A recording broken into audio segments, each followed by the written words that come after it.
Today is Wednesday, August 31st, 2022. Labor Day will be Monday, September 5th. It is a federal holiday. Most government employees will not show up. The mail will not be delivered. The trash will not be collected. Those that are at their jobs, whether government or in private business, will be being paid more. The next election-related event is scheduled for September 6th and is Massachusetts statewide primary. After that, nothing is scheduled in the U.S. until the 13th.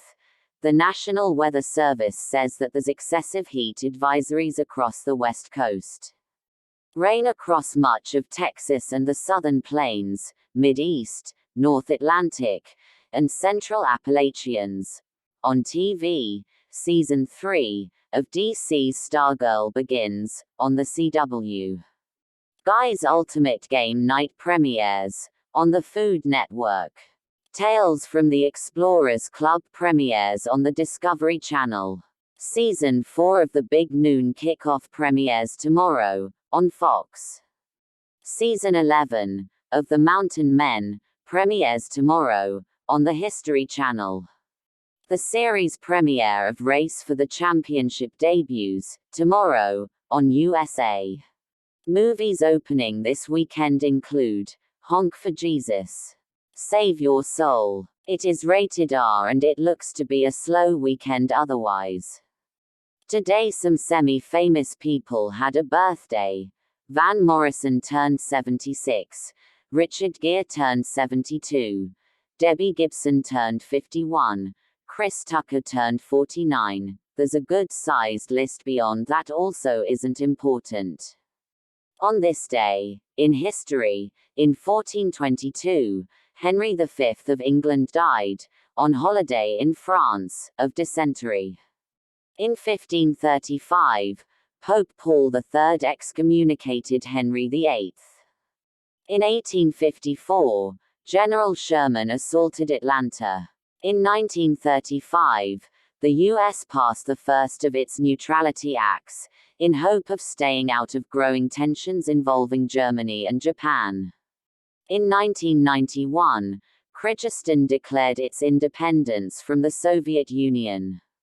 In 1993, Russia finished removing its troops from Lithuania.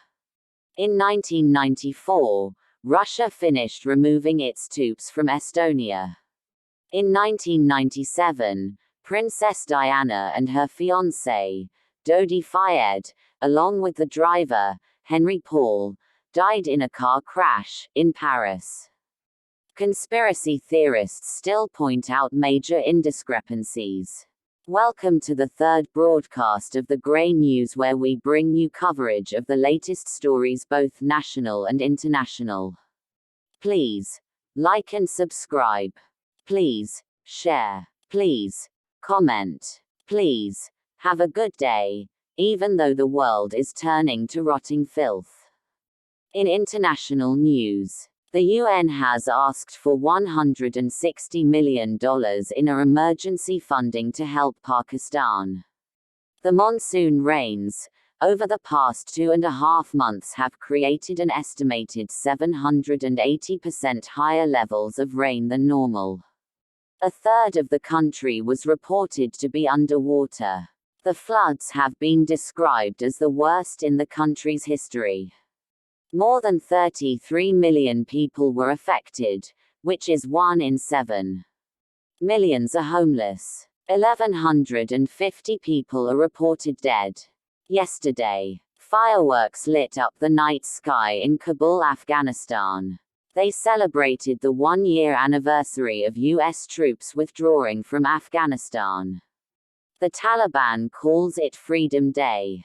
The U.S. occupation had lasted 20 years, having begun following 9/11. The Taliban immediately took over after the U.S. withdrawal.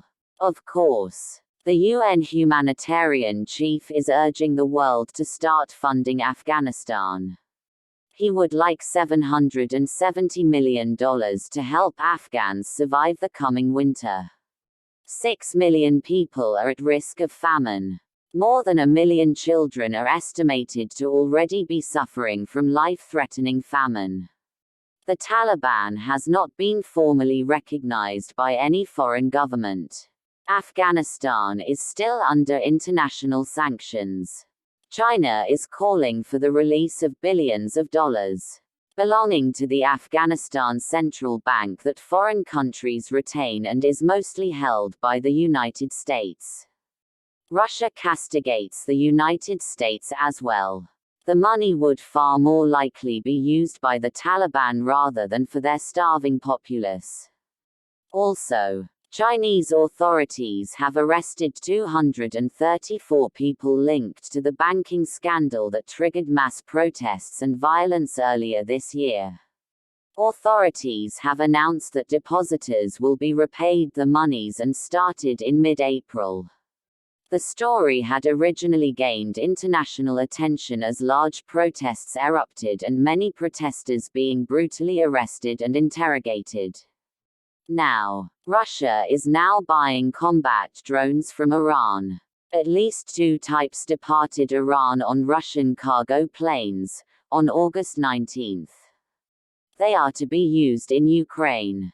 They are the first in what's believed to be a transaction involving hundreds of drones. Russia already has 1,500 to 2,000 military surveillance drones, but Russian drones are typically surveillance drones and not attack drones. Ukraine is well known for using Turkish-made combat UAVs against Russia. Iran's combat drones are considered to be top-of-the-line design for both attack and surveillance. This deal was negotiated several months ago. Iran is a staunch Russian ally. Next, Russia and Hungary reached a deal in 2014 to expand an existing nuclear plant site. The existing site generates 40% of Hungary's electricity. These additional nuclear reactors could be ready for service by 2030. Hungary is a member of the European Union. Russia's nuclear industry is not currently subjected to European Union sanctions. Tomorrow, Russia will be holding military drills from September 1 to the 7th. They will be involving several ex-Soviet nations: India, Laos, Mongolia, Nicaragua, Syria, and China. It is scheduled to involve 50,000 troops, 5,000 weapons units, 140 aircraft, 60 warships, and airborne troops, including long-range bombers, military cargo planes, and special forces. It will be held in eastern Russia and over the Sea of Japan. These sorts of drills have been increasing since Russia invaded Ukraine on February 24. The drills were announced last month by the Russian Defense Ministry. Finally, Mikhail Gorbachev died yesterday, in Moscow. He was 91. He was the last leader of the Soviet Union. He won a Nobel Peace Prize in 1990. In national news, Biden said on Tuesday, in Pennsylvania, quote, "We took on the NRA. We're going to take 'em on again, and we won and we will win, but we're not stopping here. I'm determined to ban assault weapons in this country. Determined. I did it once before and I'll do it again." End quote. He asked Congress, in June, to reinstate the assault weapon ban which passed in 1994 and expired under President George W. Bush in 2004. The term assault weapon has still not been defined. The 1994 ban banned many models of gun but was based on looks, not function, mechanism, or abilities. More guns were sold during the time that the ban was in place than in any other time period, up until that time, also. During his August 30 Pennsylvania speech, Biden condemned people's verbal attacks on the FBI over the illegal politically inspired ransacking of former President Trump's house. Republican Senator Lindsey Graham, of South Carolina, has said that there will be rioters in the streets if former President Donald Trump is indicted over the Mar-a-Lago raid farce. This would be the first time that Republicans have taken to the streets. Liberals have been known to riot, burn, loot, rape, and murder quite a bit by comparison. Senator Graham's comments are considered to be dramatic by most. A USA Today poll found that 6 in 10 Republican respondents believe that Trump should be the GOP nominee in 2024. 82% of Republican respondents said they also believe that Trump can win in 2024. The poll was conducted on August 18 through August 22. It involved over 2,000 respondents.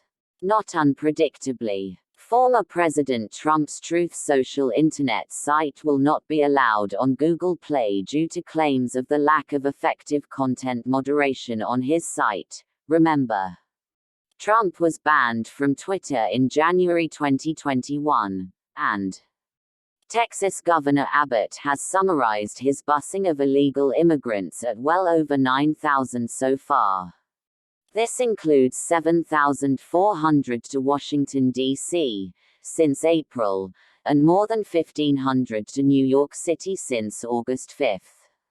He alludes that more will follow. Yesterday, the MUFON site reports well over a dozen sightings. The largest number were in the Colorado area. Over half a dozen sightings across the country are already listed for today.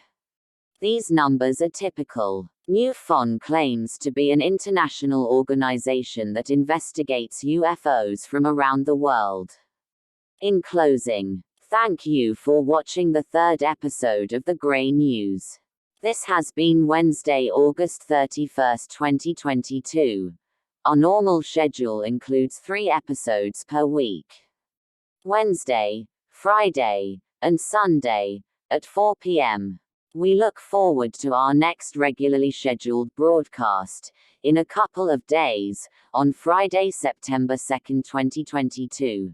The goal of the Gray News is to provide quick and general news coverage for those of low attention span and exquisite taste. Thank you for being low. Please tune in for the next episode. We are considering making it nudist themed. Nudity. Really. This is as a consequence of our sad and tragic past. You will probably want to watch it carefully. It will not be pretty. Please like, subscribe, comment, and submit. Have a good evening. Goodbye.